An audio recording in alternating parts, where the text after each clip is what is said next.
गैया चराए हो तो जानोगे, गैया ना चरते चरते खेतों में घुस जाती है, किसानों का नुकसान कर देती है। तो उसे देखना पड़ता है कि किसी किसान का वो नुकसान ना करे। तो वहां पशु कहा गया, ढोल गंवार शूद्र पशु। तो पशु को देखना पड़ता है, ये थोड़ी कि पशु को मारते रहो। और नारी को मारने का नहीं कहा। अच्छा बताओ, तुलसीदास जी ने रामचरितमानस लिखी, राम जी का गुण लिखा, राम जी का यश लिखा। राम जी ने पूरे जीवन में कभी सीता मैया पर हाथ उठाया? उत्तर दो। क्या राम ने सीता मैया को मारा? बोलो। नहीं मारा, कहीं मारने का उल्लेख नहीं है। तो जब राम ने सीता मैया को नहीं मारा तो तुलसीदास जी ऐसा क्यों लिखेंगे कि नारी को मारो? मारो नहीं, ताड़ो मतलब देखो, अपनी स्त्री को देखो। देखने का तात्पर्य क्या है? राम जी मारीच मामा के चक्कर में जंगल चले गए, सोने का मृग बन के आया ना मारीच, तो राम जी जंगल चले गए। तो वहां पर राम जी सीता मैया से दूर हो गए। तो राम जी ने लक्ष्मण जी को क्या बोला कि तुम सीता मैया को देखते रहना, ध्यान रखना, मैं आ रहा। सीता मैया को तुम क्या करते रहना? देखते रहना।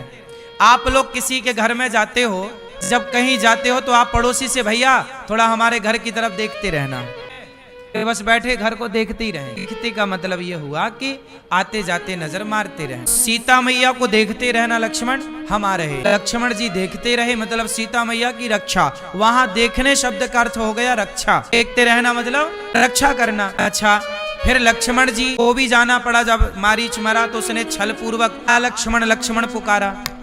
जब लक्ष्मण पुकारा तो सीता मैया को लगा कि राम जी संकट, तो लक्ष्मण जी को सीता मैया ने कहा कि जाओ, राम संकट। लक्ष्मण जी ने समझाया कि राम जी पर संकट नहीं आ सकता माता, वो छल है। सीता मैया नहीं मानी और लक्ष्मण जी को भेज दिया।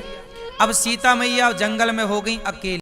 अब ना तो राम जी देखने वाले हैं ना लक्ष्मण जी देखने को हैं। तुलसीदास जी कह रहे हैं, ताड़ना मतलब अपनी नारी को, स्त्री को देखते रहो। यदि नहीं देखोगे, चाहे आपका पिता देखे, चाहे आपका पुत्र देखे, मतलब बेटी को कौन देखता है? कहाँ चली गई बेटी, कहाँ है, कहाँ नहीं आई, देर क्यों हो रही है?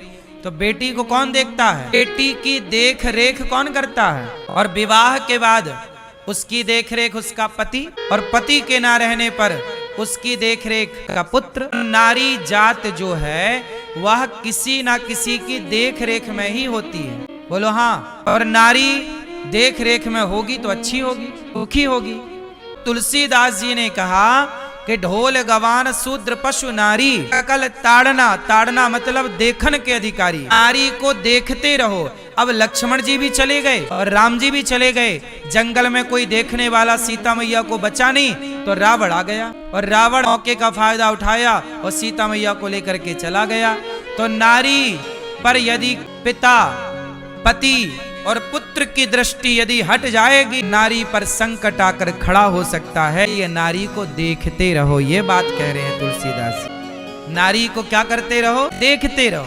सकल ताड़ना के अधिकारी मतलब सब लोग मतलब घर वालों को कह रहे हैं। भाई घर में सब लोग हैं, जैसे आपके घर में सब लोग हैं, आपके ससुर हैं, आपके पति हैं, आपके पुत्र हैं, तो सब लोग मिलके अपने अपने घर की नारियों को देखते रहो। नारियों को मतलब नारियां कौन है? या तो तुम्हारे घर में बेटी होगी या तो तुम्हारे घर में बहू होगी, बहू बेटी। इन्हीं को ना देखना पड़ता है कि बेटी समय से स्कूल से क्यों नहीं आई, कहाँ चली गई, समय 1 घंटा लेट हो गया, कहाँ चली गई। 1 घंटा नहीं, आधा घंटा भी बेटी लेट हो जाए तो धड़कन बढ़ने लग जाती है माँ बाप की कि कहाँ चली गई। हाँ या ना? यही ना देख रेख है। तुलसीदास जी इसी की चिंता करते कहते हैं नारियों को देखते रहो। लेकिन लोगों ने देखना अर्थ नहीं लगाया, लोगों को लगा कि कह रहे हैं मारते रहो। अब मारना शब्द, ताड़ना शब्द के 2 ही अर्थ हैं, देखना और मारना। यदि आप मारना अर्थ कर लोगे तो पूरी बात गलत हो जाएगी। तो नारियां कहेंगी कि लो तुलसीदास जी हमें मारने का कह रहे हैं, फिर तो आप तुलसीदास जी के विरोधी हो जाएंगे। एक शब्द से अर्थ बदल जाता है। अब देखो, ये तो सन मतलब सूर्य भी होता है, सन मतलब पुत्र भी होता है। ये तो उस सेंटेंस से पता लगेगा ना कि वो सूर्य के लिए कोट कर रहा है, सूर्य की बात कह रहा है कि पुत्र की बात कह। बोलो हाँ। एक ही उच्चारण के 2 अर्थ हो गए कि नहीं? सन मतलब सूर्य भी, सन मतलब बेटा भी, पुत्र। तो जैसे इंग्लिश भाषा है इसमें भी 1 के 2 अर्थ निकल रहे हैं, उसी तरह हमारी भाषा के अनेक अर्थ हो सकते हैं। अब वो अर्थ ना समझने के कारण झगड़ा होता। तो तुलसीदास जी की कोई भी बात समझने के लिए, अर्थ करने के लिए उनकी भाषा का ज्ञान